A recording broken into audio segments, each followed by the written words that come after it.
I want to make the distinction that when you're starting out in anything, just be happy there's a paycheck. Like that. Oh yeah. That's the first stage. The first time someone wrote me a check for $300, I was like, oh. Yeah. I think, yeah, I mean, what I'm in year 15. And so now I can, now I can do that. Now I've established my, I mean, it's been a couple years, but now I'm able to say like, no, I don't want to do this. And I'm interviewing my couples as much as they're interviewing me. For sure. And, but that wasn't always the case at all. I Yeah. definitely took a lot of paycheck weddings to get here. And I expect pretty much everyone who got to where I am also did. You know, you just building a business from the ground up means in the beginning, you know, I think the internet and like these Facebook groups and whatever, they're always like telling you to know what you're worth. And that is 100% true. You should know what you're worth. At the same time, if you are building a business from the ground up, you cannot afford to turn away things because they are not a perfect fit for you, I think. Yeah, that's a lesson that I feel like too many people don't properly receive.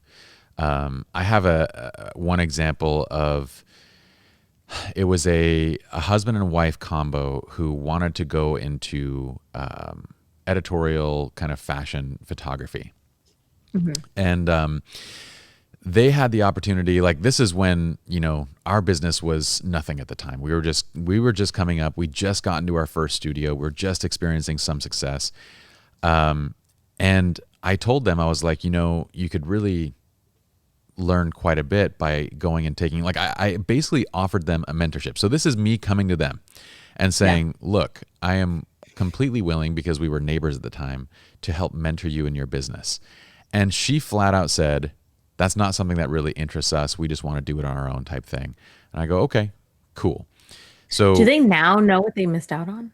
Just I haven't talked to them. When they rejected that, I was like, this is stupid. A, why would I even offer that? That makes no sense whatsoever. B, we're not on the same wavelength. You know, like if anyone came up to me and was like, I'm willing to, you know, tell you what this is like. I'm willing to, this is why I'm starting this podcast, is so I can have people coming on and sharing with me their experiences. So my values align with somebody that wants to learn. They were not that. So immediately, that was the last time we ever really talked and hung out. Right.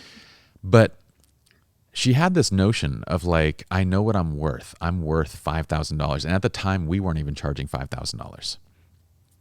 I know I'm worth $5,000. And I think she might have gotten one person to pay that. And what I said was, it's important that, you know, it's great that you had one person that has paid this, but it's important that you take additional gigs as you work into consistently getting that level of client. They didn't. So she, for the next 2 years, she just kept looking for her next $5,000 client.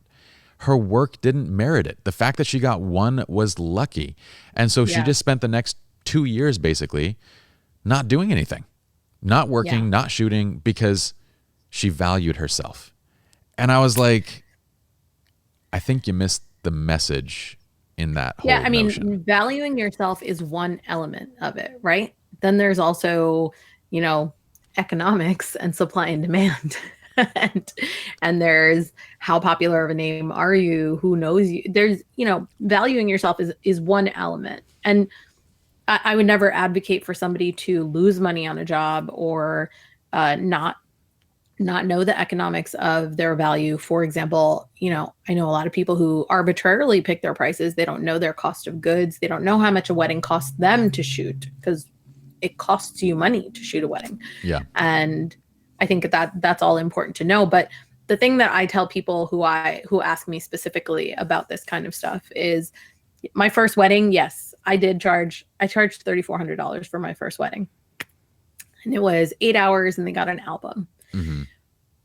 But, and most people who are like super new are like, oh my God, that's really high. And I was like, but I had been second shooting for 2 years, and I had built out a portfolio. It wasn't my first wedding. It wasn't really my first wedding, right? Yeah. It was my first wedding as a primary, but it wasn't really my first wedding. That's a dramatically different place to be in.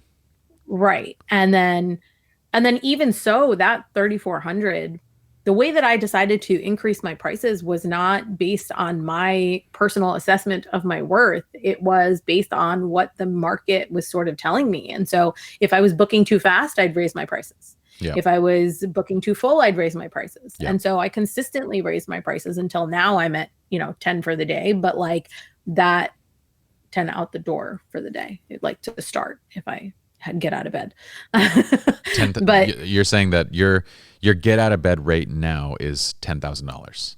yeah, and Yeah. then they can add albums and more days and whatever. But that took time, and it wasn't like, oh, I know my worth. It was also a combination of like, what are people willing to pay?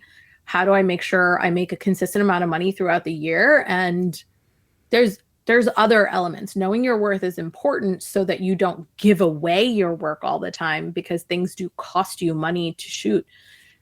But there are so many other elements to deciding your pricing. Yeah, so I have so many feelings about this topic, and you nailed each one of them. But when we first entered the industry, we had no experience whatsoever. So our first gigs were $0, and then we moved to $250, and then we moved Yeah. to $500. And all along the way, the only goal was that we deliver a product that was better than what we were charging. That's it. Yeah. At $0, there's no expectation. So if you just want to simply see what something's like, Yeah. go and do a free wedding, or go and do a free Yeah. shoot, go and do a free logo design, go and do a free website. You can see what something is like and see if it's something that you want to do. And as you start to deliver value, then you start to charge value. And the key of what you just said was, you are worth what the market is willing to pay you. Yeah. That's your value.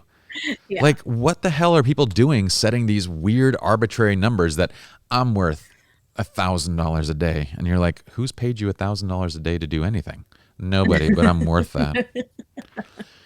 And you're like, man, my get out of bed rate. So just to clarify, the get out of bed rate is something that we talk about quite a bit in the photography industry. I heard this term for the very first time from my mentor 12 years ago, John Solano, who's like, I won't get out of bed unless there's $5,000 on the line, if not more. Yeah.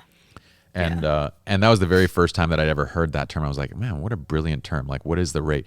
But when you first start in anything, You cannot have a get out of bed rate. it should be You have to $5. be out of bed Yeah. before someone offers you money in the Yeah. Yeah. Get me a coffee, man. yeah. I'll get out of bed.